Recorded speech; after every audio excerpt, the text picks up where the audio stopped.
मेरा सवाल रिश्ते की जटिलताओं के बारे में है। एक सीमा से आगे वे जटिल क्यों हो जाते हैं?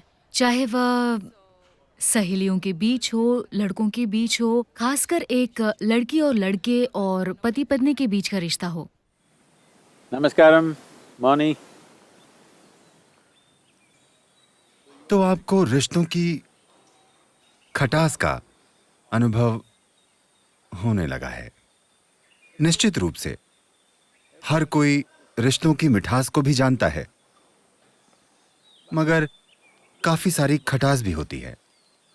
दुर्भाग्य से आज हमने इसे भी पश्चिम से अपनाया है कि जब आप रिश्ते की बात करते हैं तो लोग आमतौर पर शरीर पर आधारित रिश्तों के बारे में सोचते हैं, या किसी ना किसी रूप में उसे एक पुरुष और स्त्री के बीच का रिश्ता माना जाता है, या कुछ और, मगर मुख्य रूप से शरीर पर आधारित रिश्ता नहीं। रिश्ते कई प्रकार के हो सकते हैं। अगर उन रिश्तों का आधार शरीर है तो आमतौर पर एक दूसरे के शरीर को लेकर रोमांच कुछ समय बाद खत्म हो जाता है। जिसे आपने सबसे कमाल का समझा था वो कुछ समय बाद सबसे कमाल का नहीं रह जाता। आपके लिए इससे बाहर निकलना स्वाभाविक है। जब लोगों को साथ लाने वाला मुख्य आकर्षण एक तरह से पिघलने लगता है, तब कारण समझे बिना वे एक दूसरे के साथ बुरा बर्ताव करने लगते हैं, क्योंकि मूल रूप से ऐसे रिश्ते का मकसद दूसरे व्यक्ति से मिठास खींचना, दूसरे व्यक्ति से खुशी निचोड़ना होता है। अगर आप किसी से खुशी निचोड़ने की कोशिश करेंगे तो कुछ समय बाद आप पाते हैं कि जब उससे वही नतीजे नहीं निकलते जैसे शुरू में निकलते थे, तो रिश्ते में कुछ कड़वाहट आ जाती है।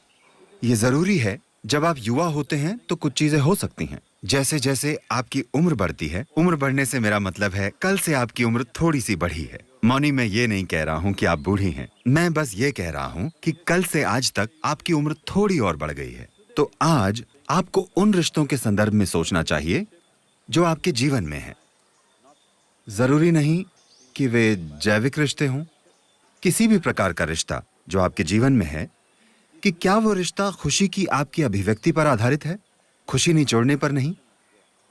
इसके लिए सबसे पहले आपको अपने खुद के स्वभाव से आनंदित बनना होगा। अगर आप इस पर फोकस करें कि आप खुशी का उल्लास से भरा एक प्रवाह हो और आपका रिश्ता सिर्फ उसे साझा करने के लिए है, तो आमतौर पर लोग रिश्तों में जिस सर्कस से गुजरते हैं, आपको उसकी चिंता करने की जरूरत नहीं होगी।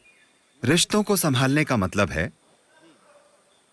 रोजमर्रा के जीवन में कोई रिश्ता जीवन के सिर्फ एक क्षेत्र में नहीं रहता। एक बार साथ आने के बाद लोग कई चीजें साझा करते हैं। स्वाभाविक रूप से छोटी छोटी बातों पर एक दूसरे से मतभेद होने शुरू हो जाते हैं।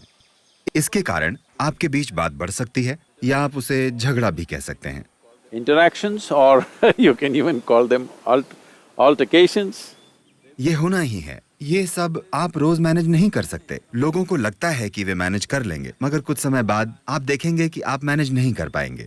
तो सबसे बेहतर है कि खुद को इस तरह मैनेज करना कि आप स्वाभाविक रूप से एक उल्लास से भरे और खुशदिल इंसान हो। अगर ऐसा होगा तो रिश्ते बनेंगे, और रिश्ते जरूरत पर आधारित नहीं होंगे।